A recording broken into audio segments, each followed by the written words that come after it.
Welcome everyone. Welcome to our Shoulder to Shoulder public conversation series. My name is Nina Fernando, and I just want to say a couple of introductory words before we dive in and introduce our speakers today. Shoulder to Shoulder, we're a multi-faith coalition of religious denominations and faith-based organizations who are committed to standing in solidarity with Muslims and addressing the problem of anti-Muslim discrimination and bigotry in the United States. And our public conversation series, it's a monthly opportunity hosted on Zoom and Facebook Live to contribute to the broader public conversations on issues related to addressing anti-Muslim bias and racism, inclusion and interfaith engagement. And we're so grateful today to be joined by Okolo Rashid and Aseelah Rashid to share a bit about themselves and the work they do. Okolo Rashid is the president and co-founder of the International Museum of Muslim Cultures in Jackson, Mississippi. Born the daughter of Mississippi sharecroppers, Okolo has been a lifelong advocate for education, human dignity, and social justice.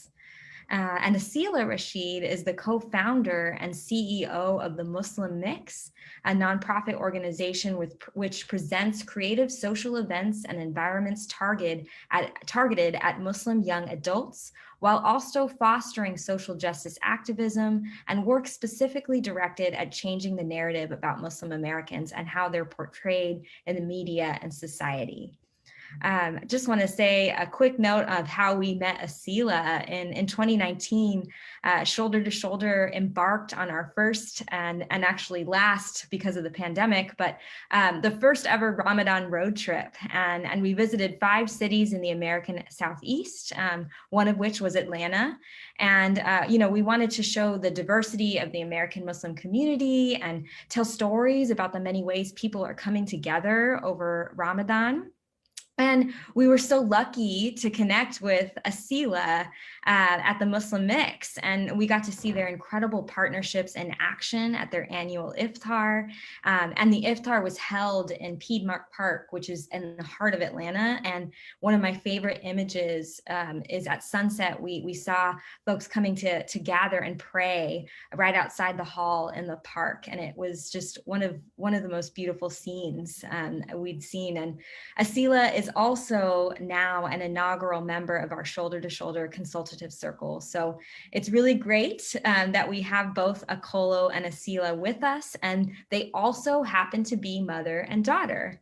And what's really amazing is I'm also here with my mother, Ramani, and she is a crier, and I have inherited that as well. So you might see her just feeling the emotion of the space because this work is so important, and we're so honored to be here and share this space with Okolo and Aseelah.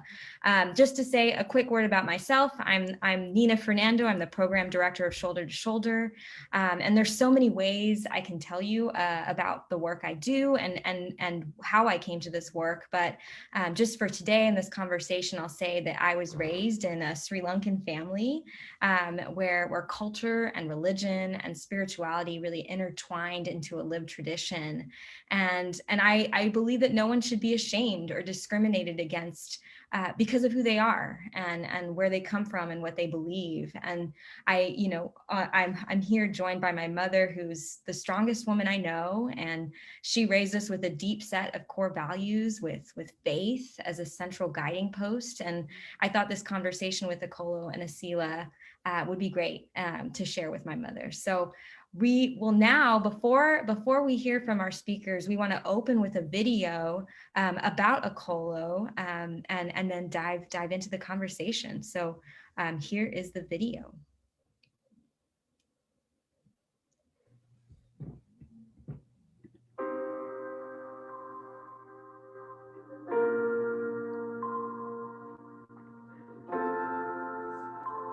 Born into a sharecropping family of 10 siblings in rural Mississippi, the idea of dignity and racial justice has long been a core value for me. My most vivid memory as a young child of 5 is my father's daring escape with our family from the plantation-like Mississippi Delta in the wee hours of the morning. Those early years of racial oppression and denial of opportunity were damaging. Yet what I found to be most destructive was the educational deficit I experienced as a result of having to work through the harvest season, which left only half the school year. But I started school from the 4th grade and never missed a day and graduated with honors. There is an inner dignity in Islam called fitra, your natural inner nature that is already programmed for excellence. One's belief in one's own ability to achieve what one sets out to do. The idea of education is at the core of what motivates this work for me. And so I've tied that to this concept of nurturing the inner dignity within our young people to unleash their human potential. For Muslims, the term dignity means inherent nobility, honor, worth, a born sense of leadership and self-governance. As you connect to the Creator, that becomes self-evident. It is clearly expressed in the first paragraph of the Declaration of Independence. The founding fathers talk about assuming among the powers of the earth the separate and equal station to which the laws of nature and nature's God entitled them. How are you going to get young people to embrace the idea of being free thinkers if you can't connect them to this? The scholar W.D. Muhammad said, life is as a seed. For plants, if you lose the seed, no food. In human life, if you lose what it means to be human, that inner dignity, future loss. You're not going to be able to navigate your way to this excellent human being that God created. The museum has worked across the divide of race, class, culture, as well as religion to better understand our shared humanity through exhibition, programming, and a civil rights, human rights curriculum. We launched an Islamic Thought Institute, and we are expanding the museum's reach nationally through our traveling exhibit program. We're not just saying to museums, we have this exhibit. We actually utilize what we call a community-driven model to engage communities to build diverse collaborations. Our current exhibit challenges the negative narratives and stereotypes.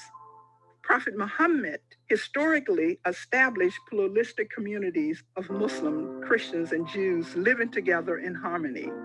These covenants have become the basis for freedom of what we call liberating theologies. Muhammad says, you will never enter paradise until you believe, and you will not believe until you love one another. There is one God, and thus one humanity. So he says, spread peace. During the freedom movement in America, African Americans wanted two things.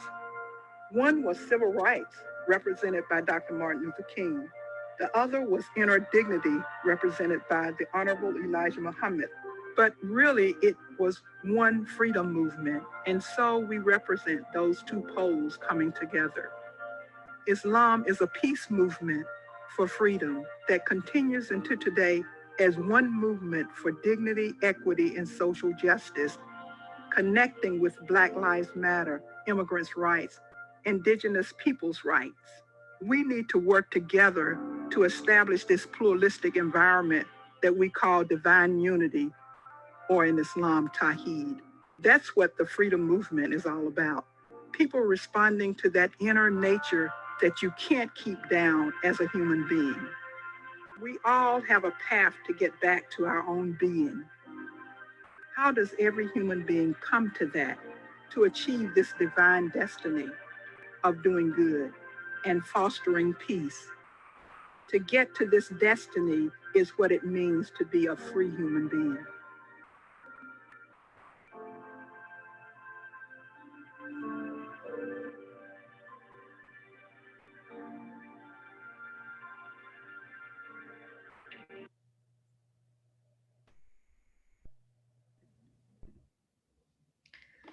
Great. Such a beautiful way to open this conversation, hearing a bit about Okolo, your story, and want to start with values. Values are at the core of what we do. It's what moves us. It's our North Star. It's what binds us across, our own traditions as well as beyond. And Okolo, you mentioned the values of inner dignity as really core. You also talk about the importance of education and community building. And so want to ask Aseelah, as Okolo's daughter, how did you experience these values growing up? And what core values are important to you in what you do today? Wow. First, I really want to just start off by thanking you, Nina, for having us and the entire Shoulder to Shoulder family. I do miss seeing you all this year or last year for the Ramadan road trip. So hopefully we will all be able to come together again soon. But man, just taking in every time I've watched that video of my mother's story. And there's also another video of my father. He tells his story as well. So perhaps you can find that on the International Museum of Muslim Culture's website. But as you could see, just the magnitude of who this woman is, in which that I come from, it's just still even a lot for me to take in sometimes, of just feeling like, man, this is she cast a mighty long shadow, as they may say, for someone to walk in.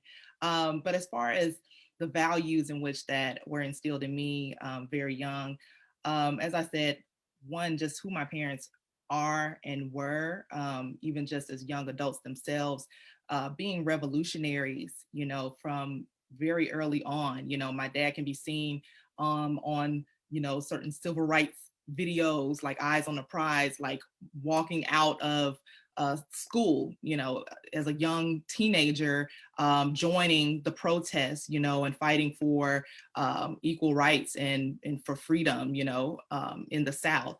And so also just with my mother and my father, coming from one, being revolutionaries, stepping into Pan-Africanism, stepping into nationalism, and then coming to, in their ultimate really search for truth through all of this, coming to Islam.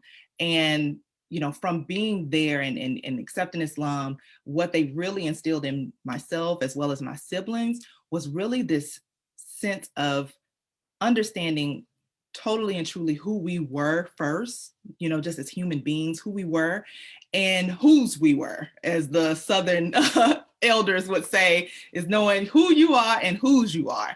So it was always something they instilled in us, and just knowing who God was, having this God consciousness, as we say, in Arabic, it's taqwa, and also having tawheed, which is understanding that oneness of God, understanding that there's only one that you serve, and you can serve, and speak to him directly. So having that direct connection to God, and being able to carry that and hold that with me no matter where I went. I always had this sense of just knowing who I was ultimately, but then also it was this thing too of freedom. They were very much parents who allowed me to be me, and still do to this day, even if sometimes I may drive them crazy with some of my thoughts and ideas, but they've always allowed me to be who I am, and to be able to question and to search, as well. And I think that speaks to a lot of just kind of their the path in which that they chose, and that path of searching, for truth and finding it, that they wanted us as their children to be able to have that as well. I love that. And I totally relate to so much of what you shared in terms of my own experience and being the daughter that's searching, and that's sometimes driving them crazy a little. But wanted to ask my mom if she wanted to ask a question. So my question is, as mothers, we have hopes and dreams for our children. Okolo, how were those fulfilled in your daughter? You're muted, Mom. You're muted, yes. Okay, excuse me. Thanks for asking that. And I also just want to echo Aseelah and just thank Shoulder to Shoulders for hosting us. We really appreciate it. I think a couple of things. One is that, as Aseelah said, as she was growing up, and my children, they had this independence, and they do their, what they really feel moved to do. We're told in the Quran that to each is a goal to which God turns you. So we had to respect that. I think what really gave me a sense that Aseelah was moving into the realms of what, was seemed fulfilling to me was one day she told me that she was just cleaning the house and she was just listening to Imam Muhammad, who is my mentor, and my teacher. I see him as my teacher and my mentor, right? This great scholar that transformed the African American movement and the Nation of Islam. But she said that certainly as she was listening, she started to really understand. Now, all of these many years, I'm Muslim since 75. So this was like maybe, I don't know, 5 years ago, 6 or 7 years ago. And from there, she became inspired and motivated to really begin to bring those messages, because prior to that, she was saying many young people her age just weren't able to connect to that. So that was one, you think, you never know where your children, it told me that the values that we were trying to instill, she was carrying those values. So she was able to pick them up when she heard them. And another, a really, significant indicator, and I just learned this, I think this year, and that was when she told a story. She was doing a presentation and she told a story that when she was about 9th or 10th grade, that her teacher was talking about Muslims in a kind of derogatory way. They didn't really understand Islam, and she stood up and just kind of explained to the teacher what Islam was all about. She never told me that.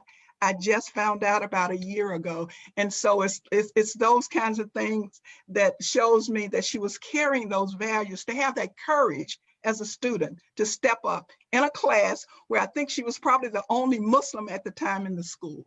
So those are some examples. Yeah. You know what? I want to also just kind of nail from what Mom just said. It made me really think about, because I forgot about when I, told, well, one, that story, but then also even when telling you when I started to connect with Imam Wharfdeen Muhammad's lectures, after, coming upon them many, many years, after he has since passed. And even in that time in which they was here, that was a thing, like she said, as far as just young folks, sometimes, we're, at the big conventions and we're not necessarily, paying attention to the keynote so much. We're wanting to run around and socialize with our friends and things like that.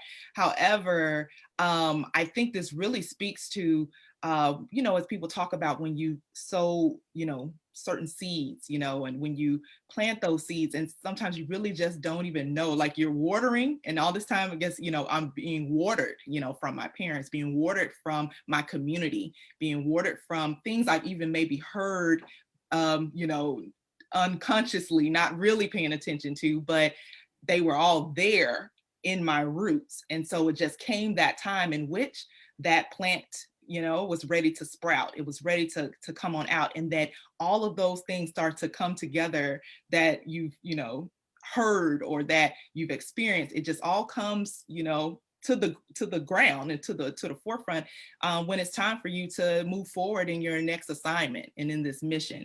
And so that's what I really, even just hearing what Mom's saying, even from this incident in high school, for me, it was after 9/11 had just happened. Like maybe it was the day of, and I had a teacher who was, she just went on some rant about, and just totally just spewing things that were untrue about, Islam and what Muslims even believe.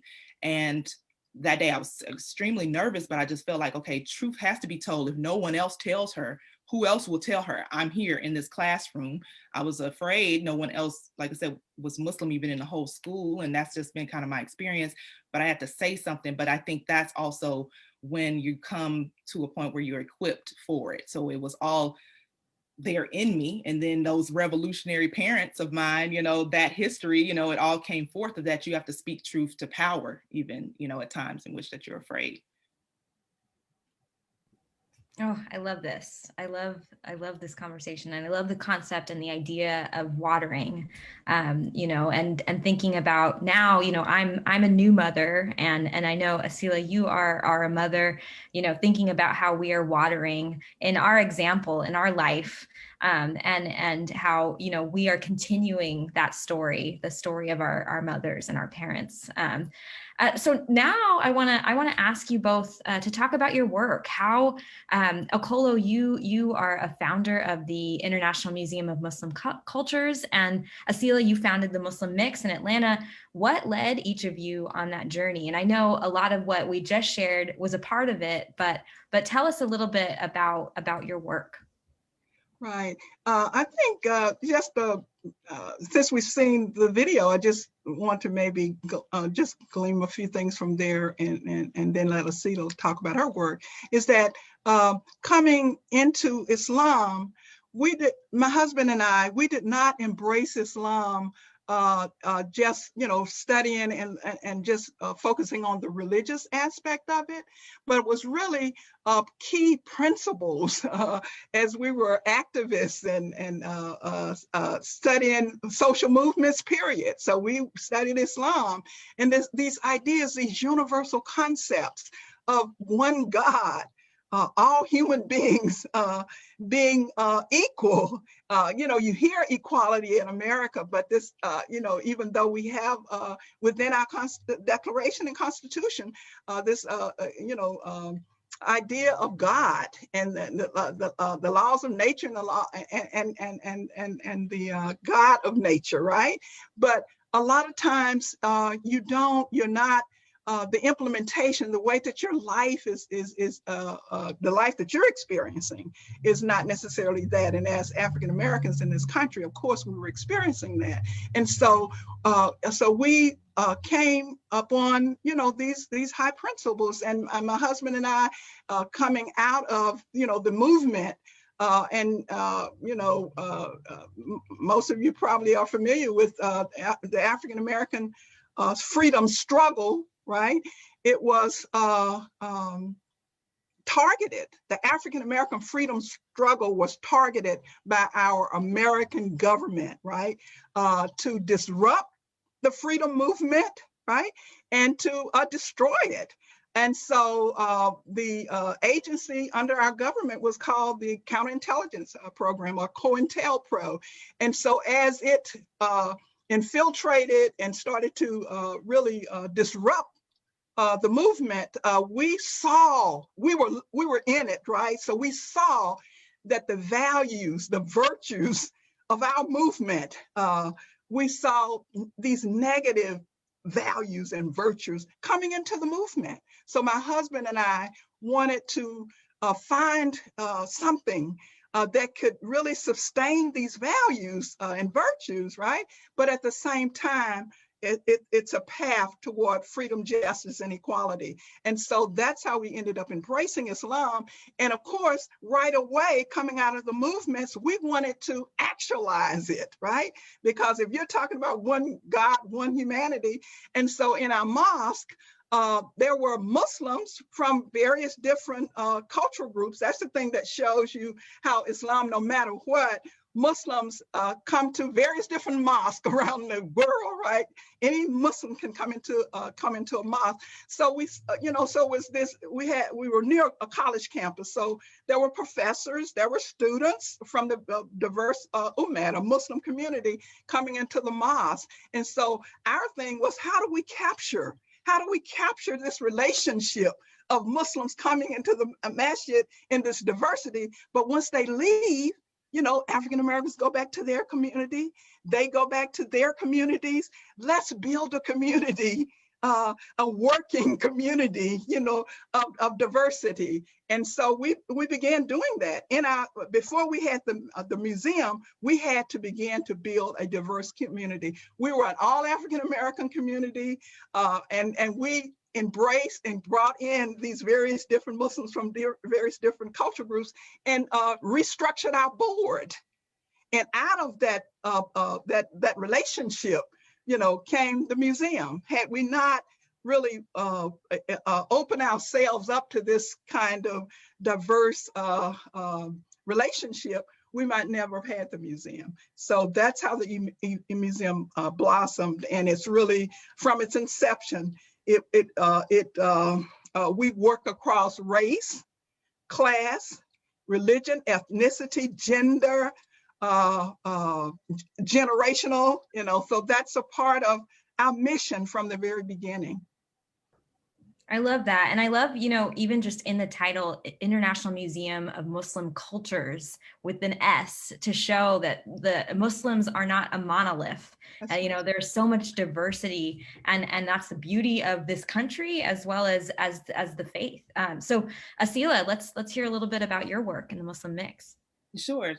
So one thing that, and even tying in with the international museums, and my mother's work, with that, one of the things she did mention as far as really what kicked off even launching the museum itself was, this huge exhibition that was coming to Jackson, Mississippi, that was going to be on like the majesty of Spain. And so it was going to talk about all of this great, wonderful, royal rule, during a time, for a certain time period, and bringing all of these things from that palace and whatnot. However, it was going to miss out or exclude and keep out a great, portion of history in which it was Muslim rule, Moorish, rule. And so that was something that my mom, once got word of that, and got with her, colleagues and friends and other community members, like, hey, we got to do something about this. Like, we need to insert, this history here. They're about to bring this whole exhibit, and people are just not going to know about, this great, phenomenal time in which that Spain was flourishing under, Islamic rule, right?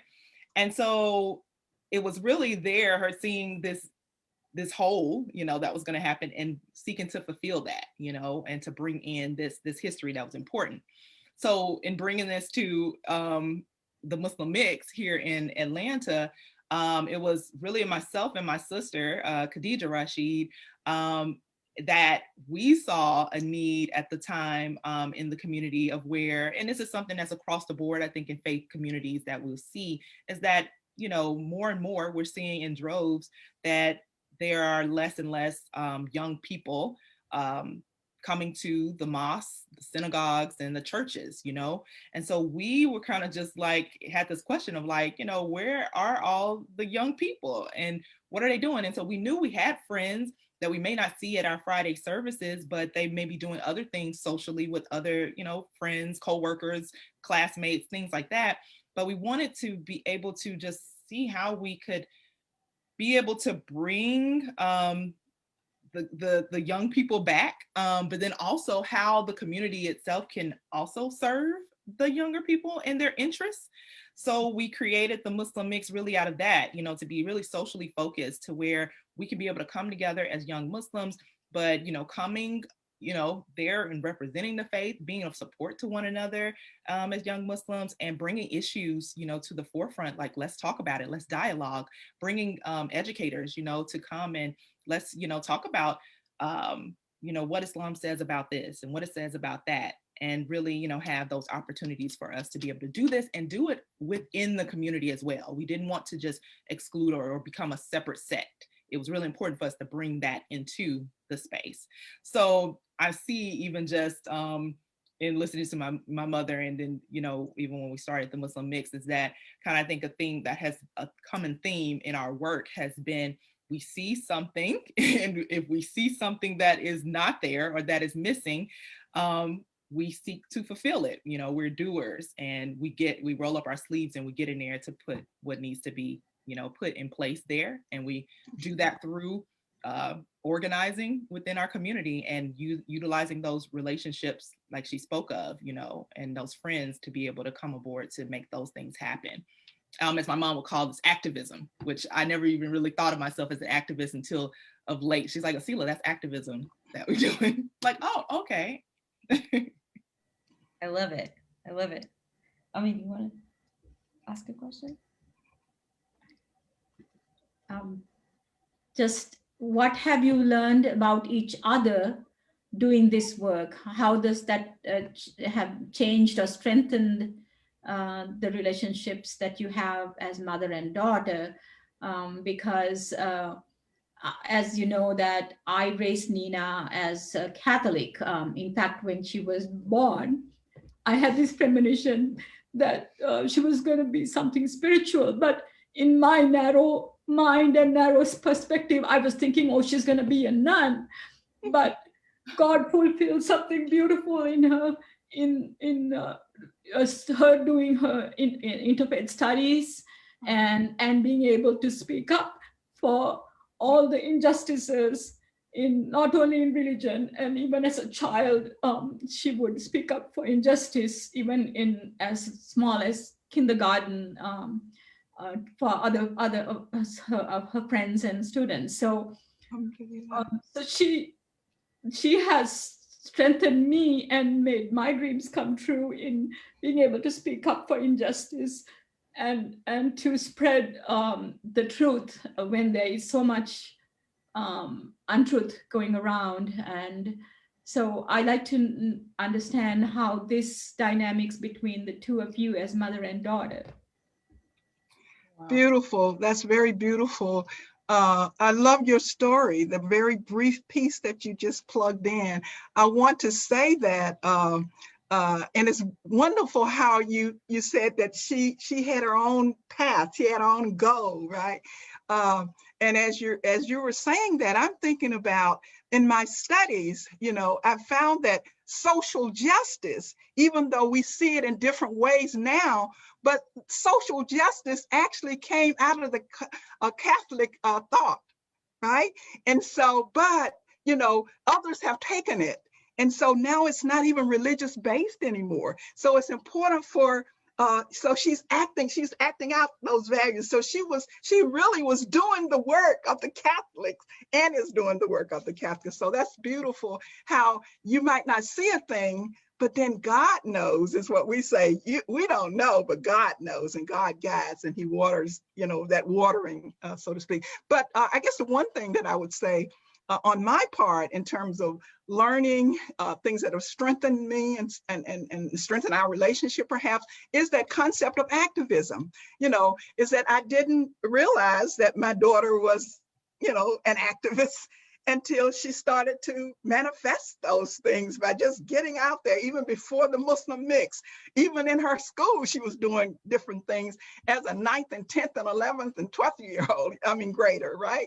And so, so in seeing that, it really strengthened my resolve to feel that, she's gonna be okay, because of the way that she was moving, and she held her values, right?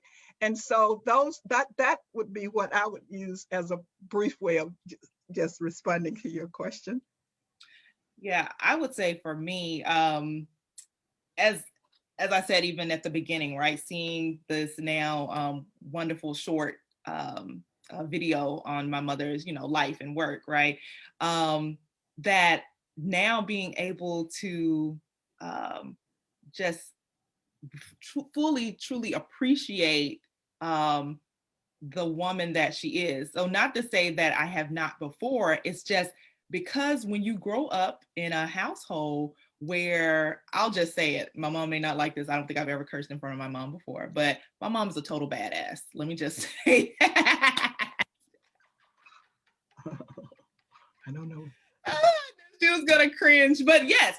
So in the word of today, they would call you a total badass. Okay, Mom? And so in that, bad and good. But in that is that growing up, like, there was never any boundary in which I feel like my mom couldn't cross into. And when I talk about boundaries, as far as like, we're in very much a patriarchal society, and even in religion, and people, the practitioners of religion, it's very much patriarchal, right? And so a lot of times they want to have, well, women, you're supposed to be here. This is where you're supposed to be situated. No, women are not supposed to necessarily be in leadership here, or, oh, this is a space you're not supposed to walk into.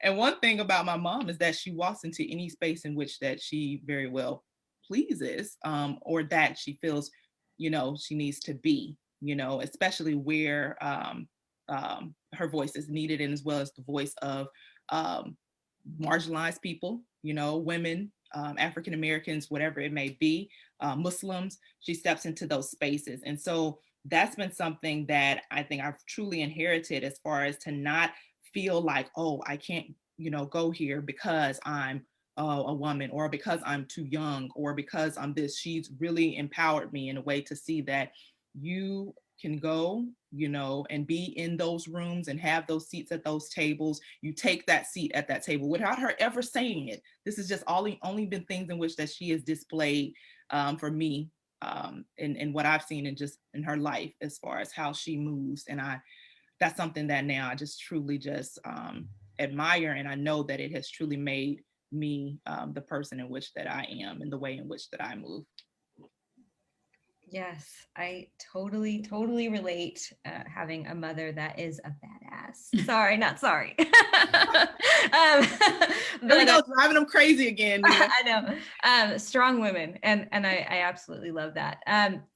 So I want to shift a little bit and talk about identity a little bit more. We're often confronted with this stereotype that Muslims are monocultural and monolithic. And this organization, the Institute for Social Policy and Understanding, they offer research and data on the American Muslim community, and they find that about a quarter of the U.S. Muslim population is Black. And yet the Black Muslim community is one that the general public doesn't know much about often. And of course, as the case with any community, the Black Muslim community is anything but homogenous. And so want to ask you all, what is your experience and encounter of Black Muslim life in America? What difference does it make for your work that you are Black and that you are Muslim? And basically, how does identity influence your work? I guess I could say that for me, being African American and Muslim, it's within the same DNA, because Islam comes to one, or the truth comes to one, whatever your faith that you stand on. It comes to you where you are, right?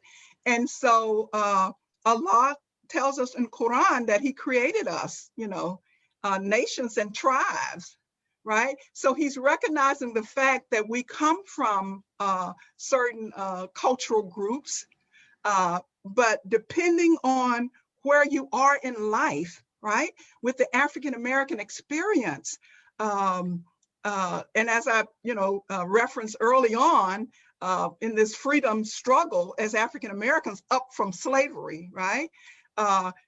Then in order to really be able to become actively involved in your life, in the life of your community, you draw from, various different kinds of ideas and principles and so forth, but it's all a part of, what your experience is. So for me, being African American and embracing Islam, and as I said, it's really, it's in my mind, it's the exact same thing, because Prophet Muhammad came as a liberator, right? And as a liberator, and with us understanding certain values and ideas really tend to shape you, as a people. And so it just became natural that we embrace we accept our ethnicity, we accept our experience, and we use that to really move us forward as Muslims. And I just want to, I guess, and lastly, I want to say, even though we say that the African American Muslim community is not really known, a part of the reason why the African American community is not known is because of the fact that let me say this, that you say a quarter of all of the Muslims in America is African American, but that's the majority of a particular cultural group within the Muslim community is of that particular group. That's one thing. The other one is that, as I mentioned earlier, that the COINTELPRO's plan was to disrupt, and it was to isolate, and it was to really discredit the African American, whether the movement period, but the African American Muslim movement has been underreported, studied.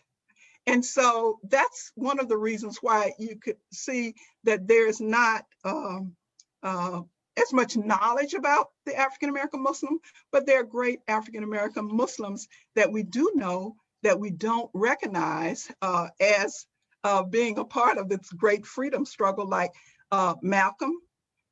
He's an African American Muslim, well known across the globe, but most people think of him as, like a civil rights hero, not African American Muslim. He should be put into that context more or less, as well as Muhammad Ali, one of the most recognized and most loved person in the whole world, African American Muslim. But many times they identify him as a civil rights hero or so forth. So I'm saying that I think that it's just the way that the media and the way that those persons that do research and study, they've underreported and understudied the Muslims as the reason why they don't we're not really recognized and known. Yeah. And for me, I see really an echoing or dovetailing what my mother said is, Islam, especially for African American Muslims, even like why it really took hold and why so many, there was a huge, draw and conversion to Islam as far as in the Black community, especially during that era of, the Black Power movement and civil rights and all of those things, is because truly the message of Islam is something that resonates well with this human struggle story, what throughout history, we know that African American people have been the most oppressed, people in the world, globally.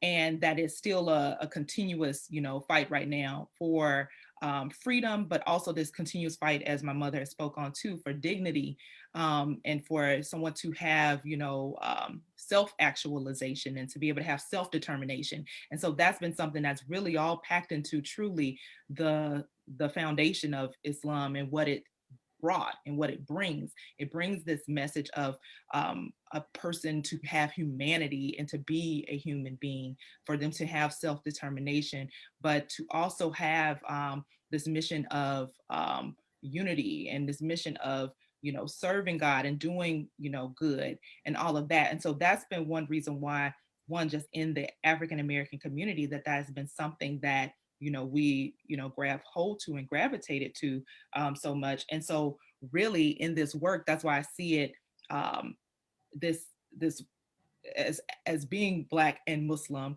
that really is this continuation of this work that's in the broader sense of bringing about one, freedom, justice, and equality for African Americans, but then also once that is something that we accomplish, this is really something that is a work for everyone to get involved. So even when we talk about this work for the African American community and whatnot, we're talking about this is a work for everyone in which to be involved in, because once African Americans are truly, free and truly are dignified and truly are self-actualized, then that will be truly the actualization of humanity itself. Then all will be free and we will all be able to move forward. So really, I see, being African American Muslim, it is something that falls into still this fold of freedom and determination for the whole African American community by and large. My mom had a question she wanted to ask that just came up as you were speaking. Sure. So there are so many African American senators and congressional leaders and other leaders. Do you engage them in your organizations so that the young people in your communities, find connection? Sure. Yeah, we do. We work very closely with the legislators and the political leaders. The city of Jackson, for instance, the mayor just 5 years ago, working with the museum, named April as Islamic Heritage Month in Mississippi, in the Deep South. So for a whole month, we are able to do that. We established partnership programs with the city of Jackson. When we brought a major exhibit on Africa called the Timbuktu exhibition to Jackson, our legislators gave us a major grant, which most people, when we even tell them about it, they're shocked that in Mississippi, that a Muslim organization can get a major grant from the legislators. So we work very closely. We have various different outreach programs that allow, political leaders to come and share and engage with the community as well.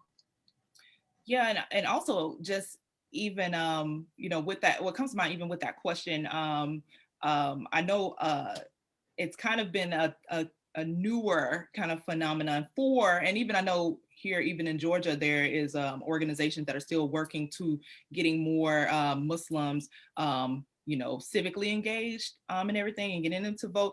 But that's as far as in like the African American Muslim community, since that's kind of our topic of today, that's been something that really coming from Imam Warfdi Muhammad's, community, that was something that he was very paramount in, and really, I would say, pioneering in really making sure that we weren't just, going and being this this group and just a closed-in kind of group, that it was important for us in the African American community to engage and take on our American identity and to be involved, civically as well. So he did that through really being the first really here in America as far as amongst American Muslims to get engaged in interfaith work even.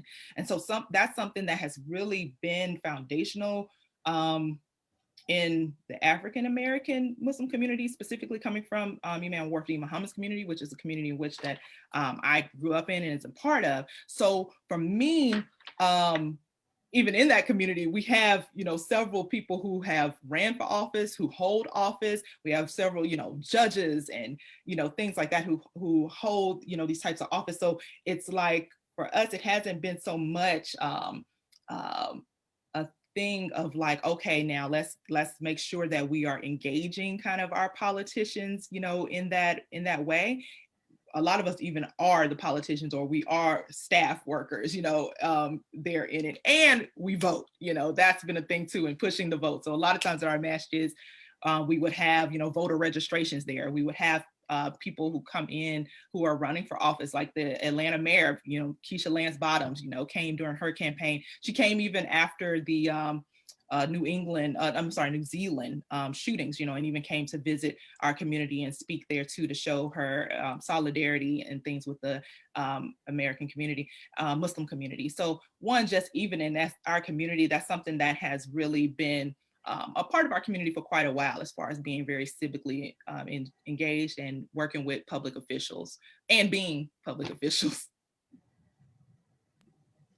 I love it. It's amazing. It's amazing. So now tell us a little bit about how you collaborate with people of different faiths and backgrounds. What are some of the ways interfaith partners have been in solidarity with you? And even, feel free to share a story where that's not worked well and something that you might have learned from that. But would love to hear, for those that come from other traditions, other cultures, other backgrounds, how have you worked with them? How can they work well with you all? Yeah. Well, for the museum, as I said earlier, we have, from the very onset of establishing the museum, we worked across, race, class, religion, ethnicity, and all of those other things that divide us, right? So we have a very strong, robust interfaith program. One of our professors and scholars on our scholars team, he talks about the fact that the museum has emerged as a really marvelous, he says, a marvelous home base for Islamic studies, for African American historical studies, but for interfaith, for having I like the concept that my daughter used, for having these brave spaces where we bring, interfaith leaders and grassroots people in and engage in conversation and exchange. And it has been very successful. We're working on a proposal now, and our evaluator keep reminding us, right? This is our external evaluator, not just our internal evaluator, that of all of, and she's like, I guess she's been in the field for about 35, 40 years or so. She said of all of the evaluations that she's done, she has never seen one that ranks so high when it comes to engaging the community, engaging the interfaith community. And so we feel pretty good about our work and engaging interfaith, but not just engaging the interfaith, but engaging them to have community, to help to, we call it, to help to establish this beloved community that Dr. Martin Luther King talked so much about. And the Prophet Muhammad actually established the essential beloved community. That's what we say. Yes. One thing that's kind of a running joke, so to speak, in the with African American Muslims, oftentimes we're like, well, we grew up interfaith, kind of like, being that as with my parents, they converted to Islam, although I was born Muslim, but for several others, we have the same experience of being kind of the only Muslim family, perhaps, in our larger, family, or at the family reunions, or even our aunts, uncles, grandparents may not even be Muslim. So interfaith is kind of intertwined into just our family makeup, anyway.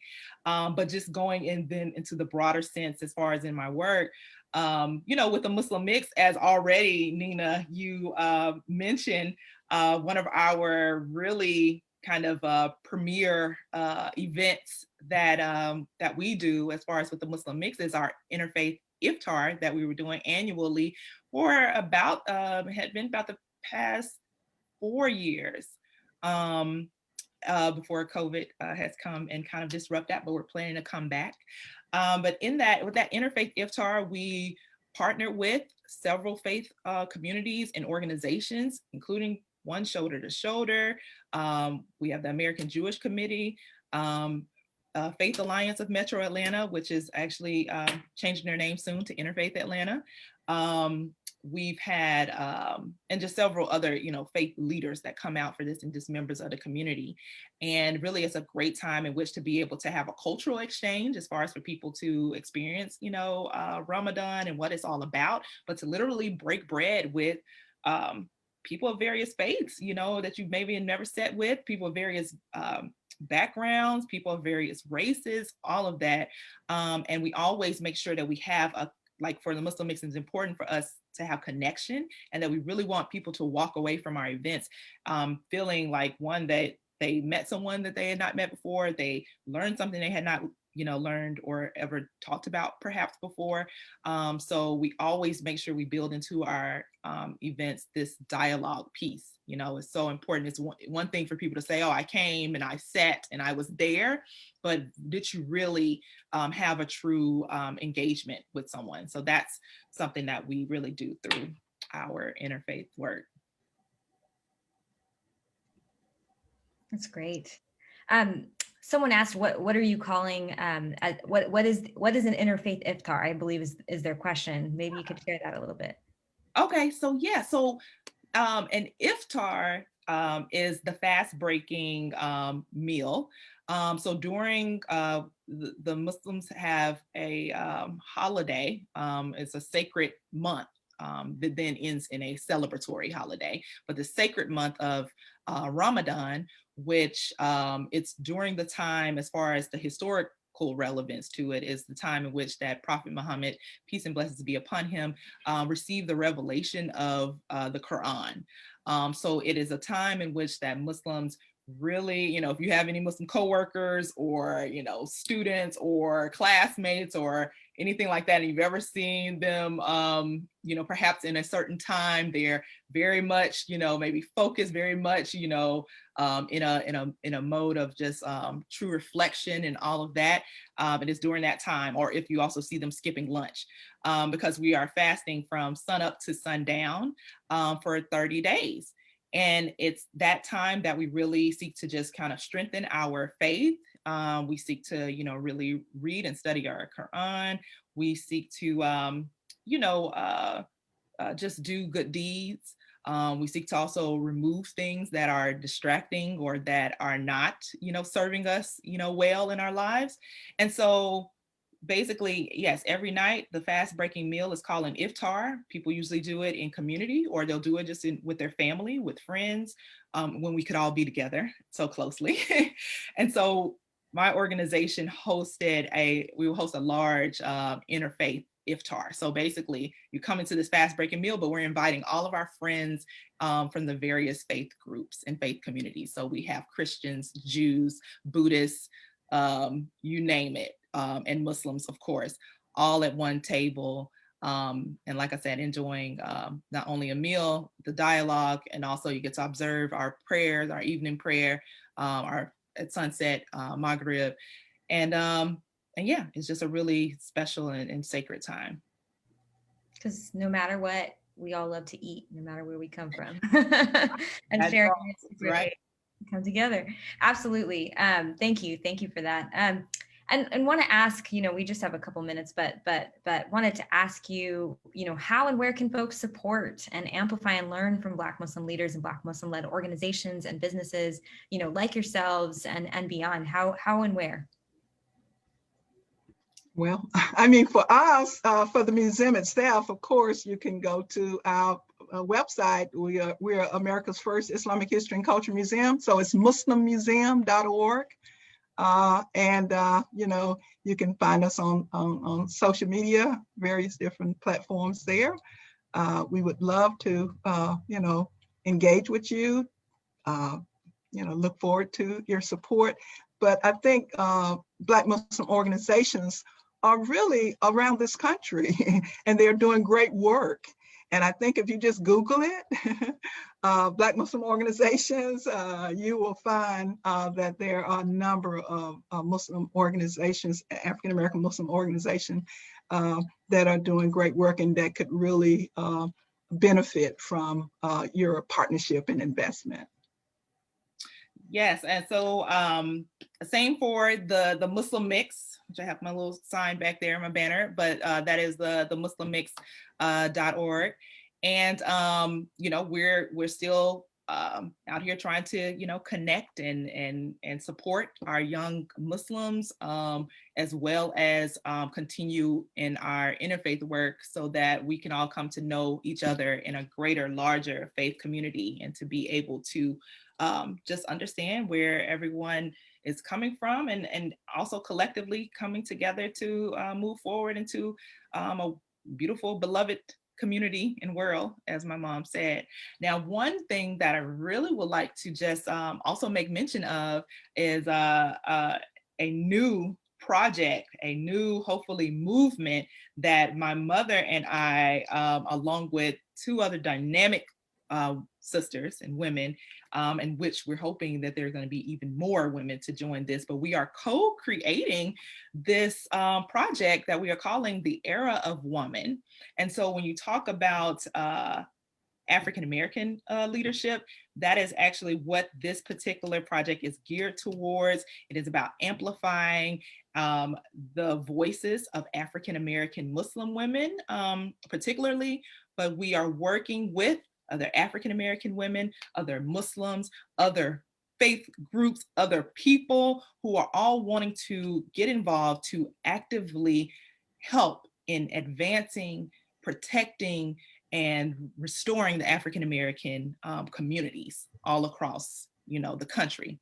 Because as I said before, once that is actualized, that truly African-Americans have their just due here in this country, the whole world will benefit from this, in which that we know. So we are starting this new project called the Era of Woman. We have a website for that as well, theeraofwoman.org. So there we have a donate button too. So if you would like to be one, either a founding member or just as an ally organization or ally individual to want to get involved in helping us to further this new project, we will greatly appreciate it. Excellent. Excellent. So do want to be respectful of your time, but thought we'd close just with just a quick thought. What is your hope for 2021? What is one hope among many, I imagine?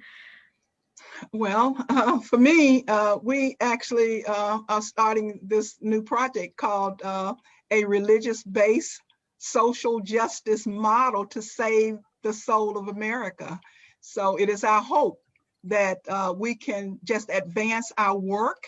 We're building on a foundation of 20 years of working across these divides. Our hope is that because of, these triple pandemics that we're in, that's going to really bring us down on the other side of a new world. There's a new world that's being created as we speak. So we got the regular virus pandemic, right? But we also have, an economic downturn, but we have a racial reckoning that's taking place as well. And so we feel that the work that we're doing in this new effort will help to create a beloved American community. We're starting in Mississippi, but we hope to go across to all of America and then across the globe in building beloved communities, saving the soul of all of the world's communities. So we're excited about that. Awesome. Yeah, I guess really I echo that, and really with what we're doing today, with Shoulder to Shoulder hosting this phenomenal program, it's something in which that I really hope to see more of, and that is giving me hope as well that more stories and voices that we may have not always heard from, and more cultural experiences are coming to the mainstream.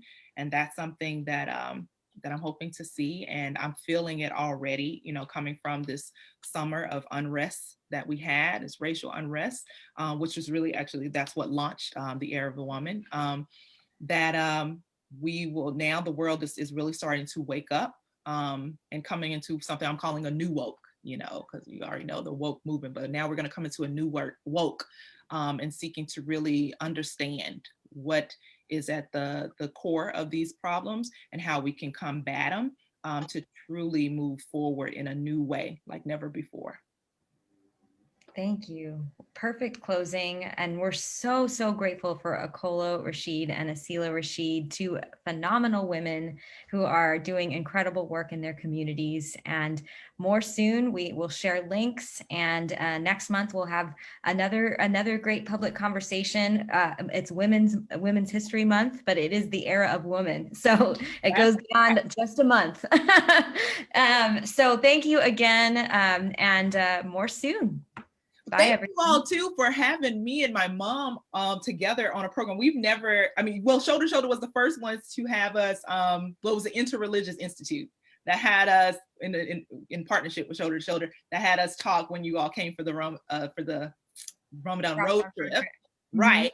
So that was even a first of me and her being, interviewed together. But this right here is just taking it to a whole other level. And I just love this. So thank you all for having us in our first sit down virtual program together. Awesome. I hope there's more to come. And this was actually a first for me too, with my mom in this work. And so really, really appreciated it, and love the space that we created just now, and hope it's wonderful. Yes, and thank you. Blessings to you, Ramani, too, for joining us, and just like Nina said, your heart, the way it oozes, I loved it. Me and my mom aren't really like that crying type. We're like, geez, but but I think they were really about there. They were welling up inside. We felt I felt her spirit. Yes. I felt her spirit. I captured her spirit. Very beautiful. Very beautiful. Thank you. Thank you so much. Thank you. Bye, everyone. Bye.